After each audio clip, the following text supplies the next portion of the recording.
Hi everyone, my name's PK, and here I have Sabi, who is an amazing individual. I always talk about people getting ahead in life through real estate. Sabi is a real case example of someone who's sacrificed. He's working three jobs to get his borrowing capacity up. His partner's wife is working two jobs to get the borrowing capacity up. Because of their hard work, smart work, I'll say, they bought two properties at the start of last year, 2024, and they are up over $300,000 already. He's working in community services. He helps the youth, so it's not like $1 million a year type profession. It's, a good, honest, salary, you could say, but he's making that salary go further. Using that initial experience from 12 months ago, he's now bought a block of units in New South Wales, which is basically paying for itself with a lot of upside if he goes down the development route or decides to strata title them. He's gone a long way from where he began. He's Bangladeshi from by background, and that's something I'm especially proud of because, as Sabi told me before we hit record, not so many Bangladeshi people go into real estate investing in Australia. And if they do, they normally buy hugely negatively geared properties in their 40s after their own home is almost fully paid off. This is a completely different strategy. He's buying properties that basically pay for themselves, give instant growth, and he's looking to multiply. So, congratulations, Sabir. I'm really happy to have you on. Thank you so much, PK. Thank you for the nice introduction. Really pleased to be on this call. No, I'm a big admirer. Truly speaking, I'm not just saying that to flatter you. I really admire people who are humble and hardworking, and you're a combination of both, and that's why you've achieved what you have so far. Let's just start with with the start, your property background. So I'm not sure how long you and your wife have been in Australia, but like, what has been your real estate background, let's say before you did the course? Sure. So PK, we got married in 2018, then we got PR at the same time, 2018. So we always wanted to buy something uh, any house or anything like that, as every Australian dream about, have their own home. So Hmm. basically, we paid deposit for like our current PPOR, and we had actually 2 years time to move in because we are building in Denham Court and New South Wales. So we are paying we had to pay 20%. So were actually working two jobs that time, and we're just paying as much deposit we could. And by the time we received the key for the house, we almost paid around 30% of the house. And just to let you know, when people listen to music in gym or everything, I used to listen to your podcast because I was a big admirer of your work, and so always wanted to know how I can diversify my portfolio. And when we moved in the house, we saw there's a huge equity after the COVID boom. There was a huge equity in our PPOR. So I was just very confused, like what to do with with my equity there.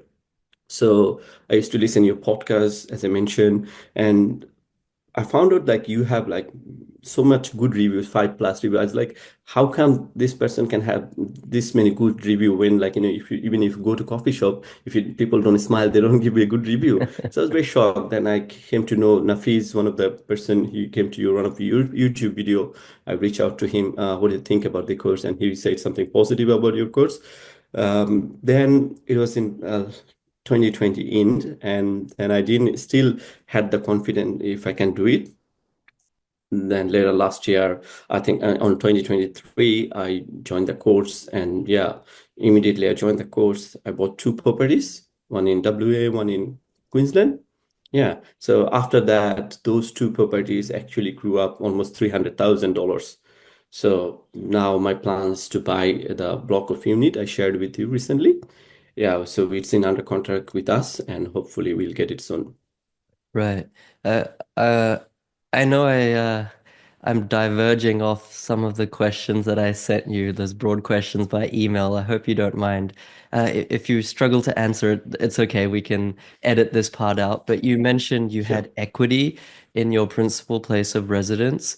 So did you use that equity to fund the deposit for one or both of your investment properties that you bought 12 months ago that are now up 300K? Yes, that's what I did. Right. And so like did you use all of the equity or did you use some equity, some savings to make up the deposits? No, I just use all equity. It's just cross-collateralized, 100% loan. I know you're not a big fan of cross-collateralization, but for my strategy, I wanted to have cash in my bank. I took 150,000 out and keep it with me. And yeah, just remaining, I'm just buying as what do you call with cross-collateralizing with my PPOR. I see, I see. Just for everyone who's not sure of these terms, equity means the difference between the valuation of your property and how much loan you have on it. And so as a house grows in value, you have more and more equity, which is basically your net asset. You can have that as potential just sitting in your home, or you can take it out and use it to buy more properties. When you take it out to use it to buy more properties, you can tie those properties to your principal place of residence as a security, and that's what's called cross collateralization, otherwise also known as cross securitization. But you can also take equity out and use it to fund another property or multiple properties without cross securitization. Sometimes to maximize your borrowing capacity, you cross securitization is what you have to do. It's not ideal. I normally recommend not doing it, but there are 1% or 2% of cases where it actually does make sense, provided people understand the risks. And it sounds like, Sabi, you fell into that 1 or 2%, which, I think you understand the pros and cons and you made an intentional decision. That's the most important thing, an educated decision. And therefore, you're able to put no money down in those two investment properties in Townsville and Perth, and they've gone up $300,000. So, I mean, looking back on it, it was a good decision. And I'm glad you went into it with an educated mindset. My next question is, you're not, if I can say so myself, you're not a huge income earner. It's not like, you're earning 500K, 600K, 700K a year, probably not even 250, 350, I don't know. You're a community support or community services worker in the youth space. Oftentimes people watch or listen to these interviews and they think, PK's got this guy Sabbir on. He's just bought two properties, gone up a lot. Now he's bought a block of units for like $700,000, $800,000. Guy must already be a millionaire. Guy must be earning like two, 300, $400,000. Um, my question is, you're on a modest wage, like an honest wage, I like to call it. How were you able to scale your portfolio um, despite just, being a normal income earner? Um, Thank you, PK. Because I feel like your course gives a clarity what you need to do. I think you mentioned so many times you need to have a good team around you. What's your plans are like a mortgage broker, property manager, and everyone. So for me, like when I intend to do three jobs at a time, my plan was to buy another property, in 6 months' time. So I had a talk with mortgage broker myself. I mean, as you mentioned, I work in the youth sector. I'm a manager in one company, and I do part-time in other two companies. And my wife did actually two jobs in last 6 months. So we had a intention to get another loan and buy another property. As you mentioned, my other two property grew by 300,000. So we actually sit down together. We are not a big high income earner. All we had just the structure you provided in your course and plan what you want to execute. So that's when we sit with the mortgage broker and we had a talk about how we can execute this plan. So he mentioned that for us to have certain amount of income for consistent amount of month, which we did for last 6 months. So my wife did two jobs, I did three jobs. By maintaining, we have now the borrowing capacity of $800,000. And for my structure, I feel like, if I be more negatively geared, that won't be suitable for me. That's why I intend to buy this block of unit, which will be paid by him itself. So yeah, you're correct. Right, right. No, I think there's a saying that easy decisions now, hard life later, hard decisions now, easy life later. So I really love it how, you and your wife sat down, decided to work hard, make those tough decisions because, accumulating these properties, it almost guarantees that at least your financial life is going to be much easier in the future. And so with this block of units, if you don't mind, I know it's under contract. It's yours. I don't think it's settled yet, but I don't want to jinx anything. Touch wood. What are the numbers on it? Like, how much did you buy it for? What will the rent be? And I think most importantly, what is the potential for it? Like, what can you do to those block of units that will make it a cash cow in the future? Yeah, so when I looked in my like cash flow analysis things you provided in your course, and I felt like, I can't afford to have a negatively geared property. So I was looking actively buying the block of unit. The block of unit I got, it has 6 bedroom and it will be earning around $1,000 $1,030 per week. So after calculating everything, I feel like I don't have to pay anything in my pocket. Maybe there is maintenance and everything, which is normal for me. Then, as I mentioned earlier, if you go two house behind of that block of unit, there is recently one block of unit which has been sold for 1.9 million. So I'm getting it for around 800,000, whereas already one block of units getting sold 1.9 million, and it's near to the beach, and it's a very popular beach. Pretty much everyone knows, and like it's walking distance to the beach in NSW. So I feel like, down the track in 10 years time, if I have more equity, I can demolish the whole house and yeah, by maybe build some one bedroom unit because it's in R1 zone. So you can do multiple units by itself in the same house without putting in strata title on it. So the current rent is 1,030, and if I put 7 unit there or something like that, which there's another property next to it already doing it, it can earn around $4,000 per week. So which will be huge for us. We don't have to buy like multiple properties. We can probably rely on this one, and it will be a cash machine for us, like which the ultimate goal for us to have something in near future. I love that. No, I love this stacking strategy where you buy, and New South Wales is, so many regional locations are now coming on the radar again in terms of data and re really tempting and really solid locations again. So I love the stacking strategy, buying in a really good location where demand is outstripping supply. So you're getting the capital growth. Here you've bought this for about 840, and like you said, it's giving more than 1,000 a week in rent. There's, just to clarify, there's 3 units and 2 bedrooms each. That's what you mean by 6 bedrooms. So it's paying for itself. And then the stacking of the strategy where you can, like you said, do a development, 7 units in the future gives 4,000. Of course, they'll be new because you'll have built them. And that's basically, I mean, I don't know. I hope I'm not a greedy person. You certainly don't appear to be a greedy person. Like with your other properties, then this one, 4,000, that makes it about 6,000. Like that's a pretty good retirement. And I'm sure, once you get get more and more success, you probably don't want to slow down too much. And you probably want to add one or two, in a few years' time as well. So that's really all it takes, in terms of leaving your 9 to 5. It doesn't require 10 properties or 20 properties. It's just the right types of properties. And what I really want to acknowledge and educate in everyone who's watching or listening is how strategic you were with this. You could have just gone out with your 800K borrowing capacity and bought two 400K houses. But like you said yourself, with the current interest rates, they would have been a little bit negative cash flow.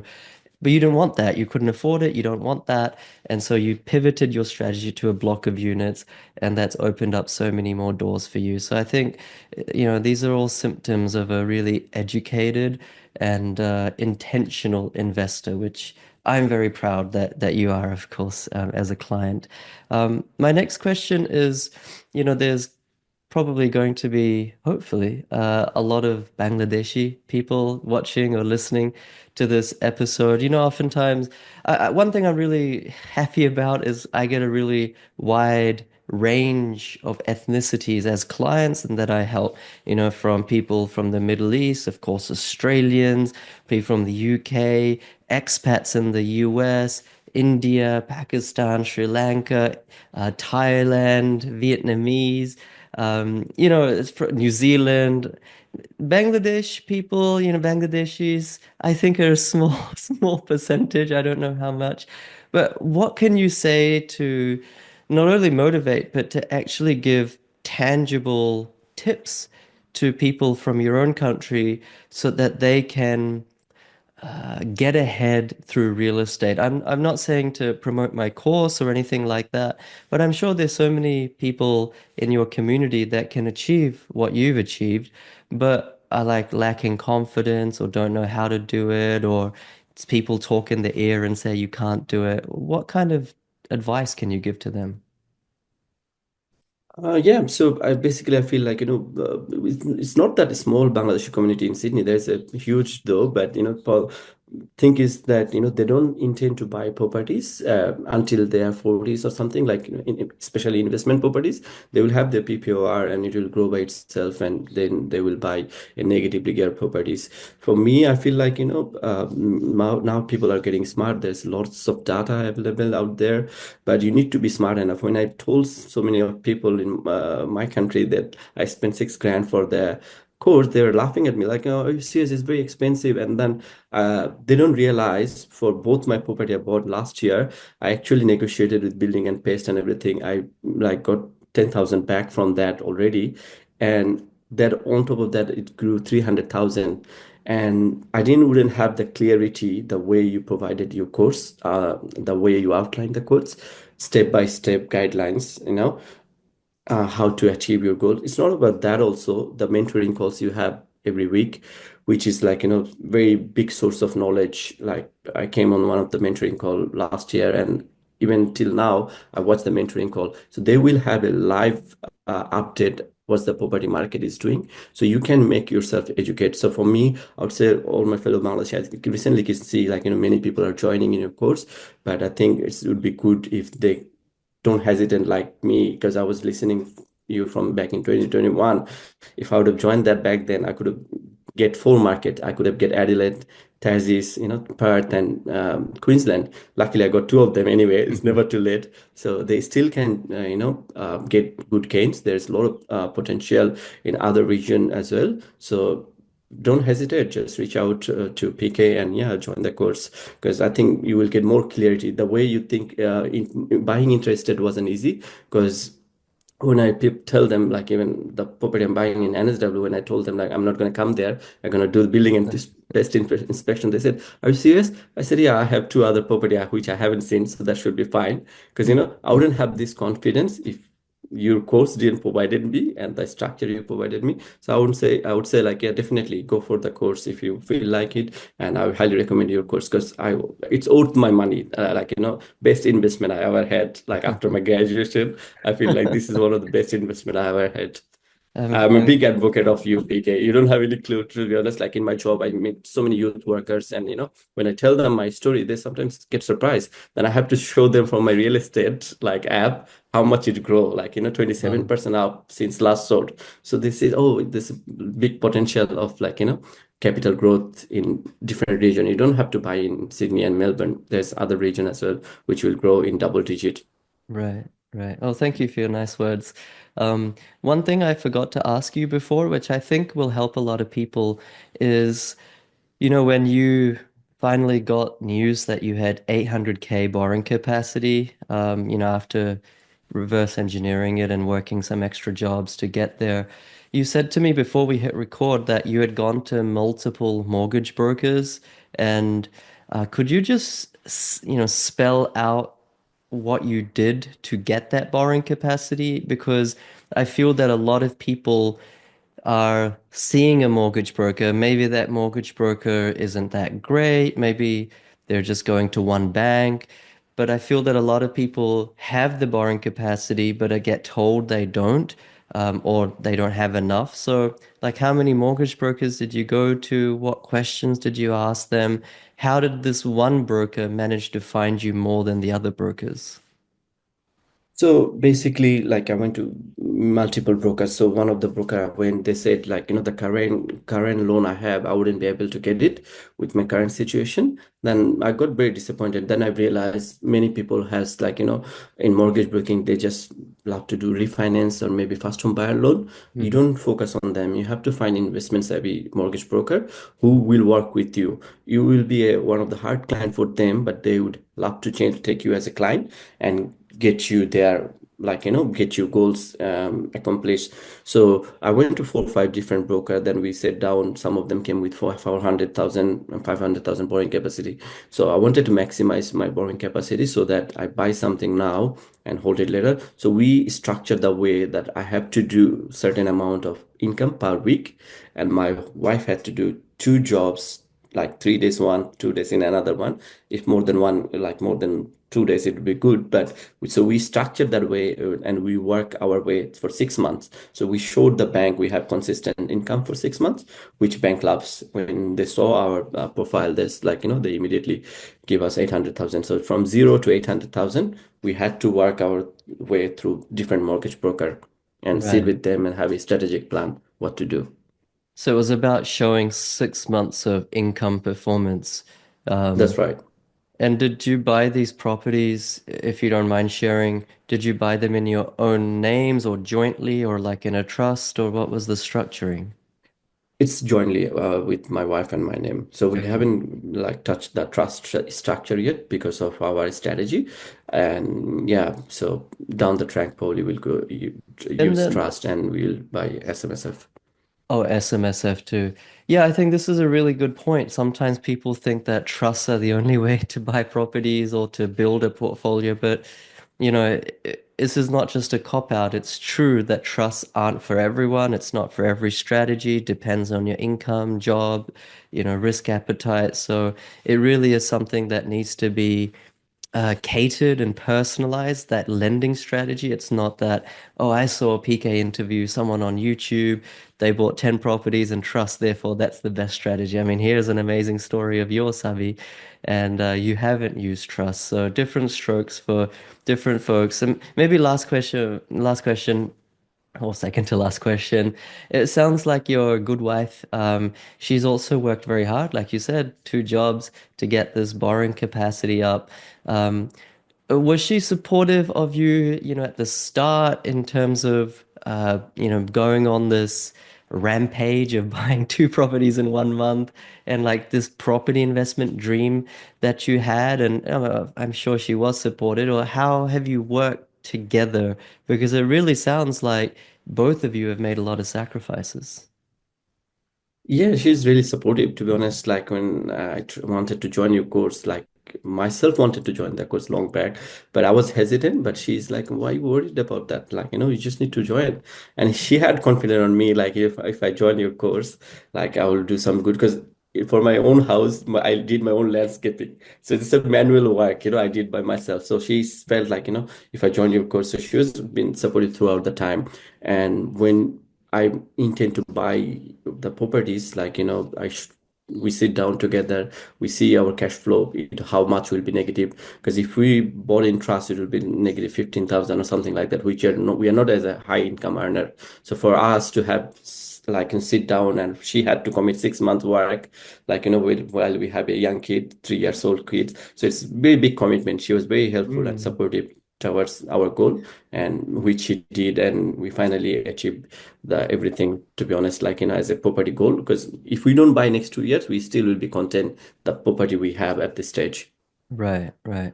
Well, give her my regards. I'm really happy for both of you. It honestly makes me so happy when, it's just, hardworking people like you put your trust in me. It's a big responsibility in a sense on my shoulders because, it's kind of a life-changing thing. You can get it wrong as well.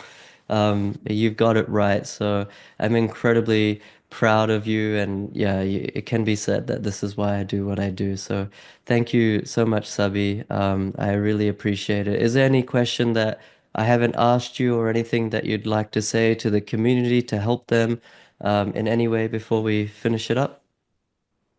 No, I just like to thank you, PK. Like, the things you're doing, because the way you providing the free stuff to people, that is a lot, but they don't understand the much you provide in your course. It's a life changing for us, especially for us to like, we can't work three jobs like next 10 years, but we having the property for next 10 years that will actually create our bright future. Like, we can use the capital to pay off our PPOR, and we can diversify, everything we can do. We wouldn't have that opportunity if you wouldn't provide it clearly. And every time I try to reach out to email, you're very responsive, and like, the details you provide each and every email, it surprises me.